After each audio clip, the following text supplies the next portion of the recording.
Well, hello, folks out there in YouTube land. Got a big show lined up for you. Let's get right on into it. All right, folks, the Vols are not going to accept this failure to monitor charge. That's pretty obvious. So they're going to battle this out this week with the NCAA infractions board. And I think it's going to get a little rough in there, especially with Jeremy Pruitt and Derek Ainsley. So this thing's coming to a head this week. And I've been reading a lot and watching a lot of information about this case because it interests me immensely. And it's been kind of moving around a little bit. There's a lot of talk that if the Vols were to get a postseason ban, that they might very well sue the NCAA in court. Now, that comes with risks, and it's risk for both sides. It's risk for the Vols. It's also risk for the NCAA, because if the NCAA were to lose that case, they're done. I mean, what power would they have anymore to impose rules, et cetera? And it's a risky one, too, because they'd be going after a university that actually cooperated with them and did everything they said they should do when they find out there's infractions. So it's a little bit tricky when it comes to that.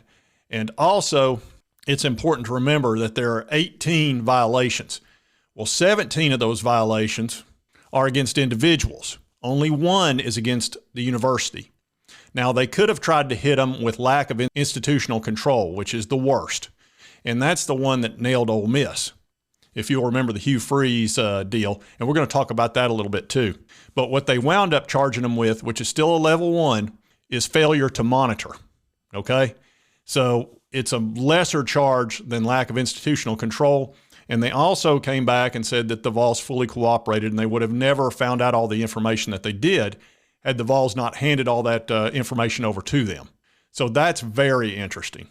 You know, how they're going to play that out. Also, what they're going to do as far as Jeremy Pruitt and Derek Ainsley. You know, obviously they're going to get some sort of show cause. And it also depends on what Jeremy Pruitt testifies to in front of this hearing.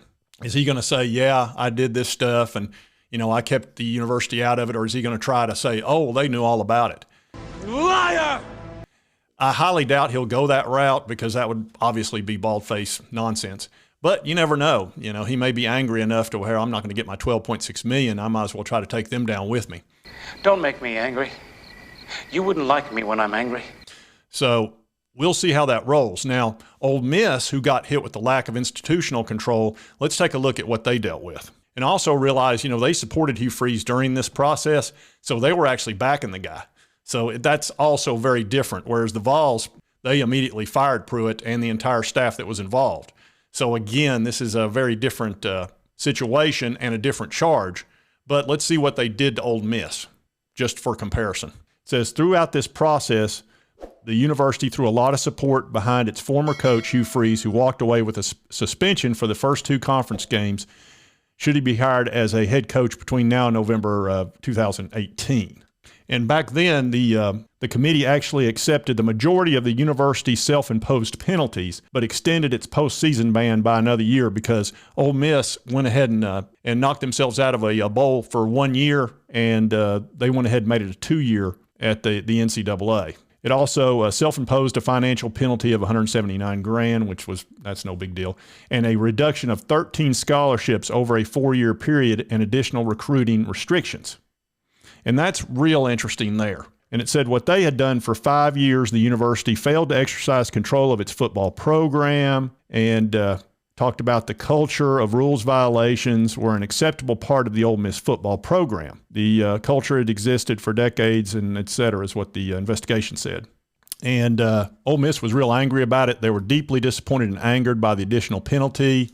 They said it wasn't warranted. And it shows here that some of the coaches got a 5-year show cause, which is what I'm thinking is going to happen with Pruitt. I think he'll probably look at I don't think he's going to get a 3. I think they're going to do 5.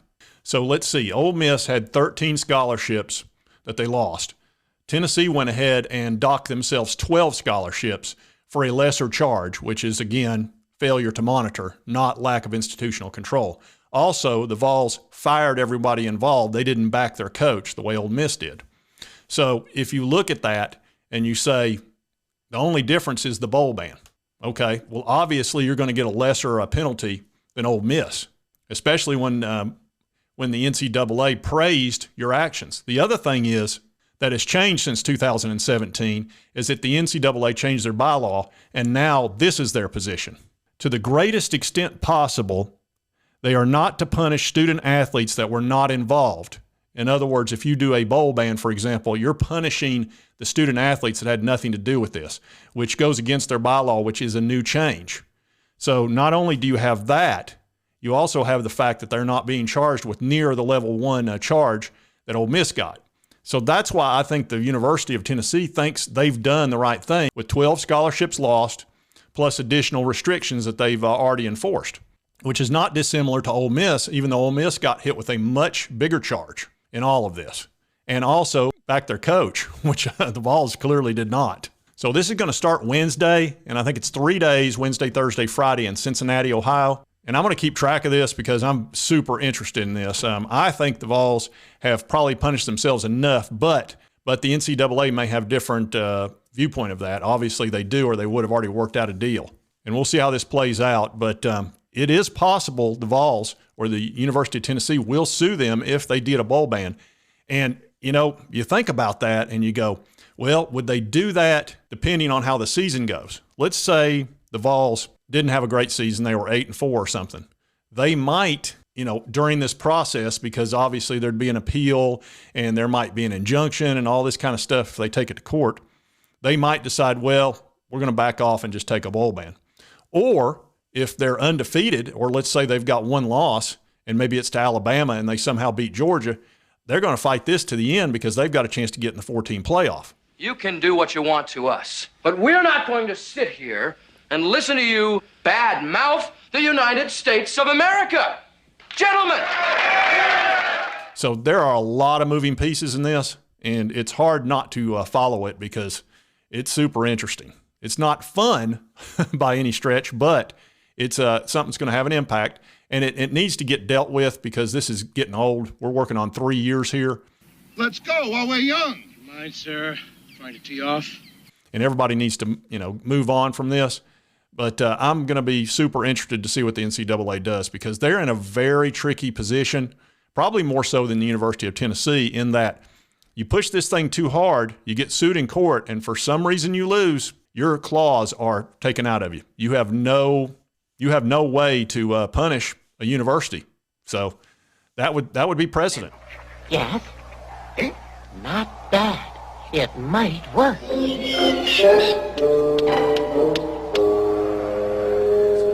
So anyway, there's a ton of news going on, and I'll probably do another show today, but I had to do this one because it's so intriguing.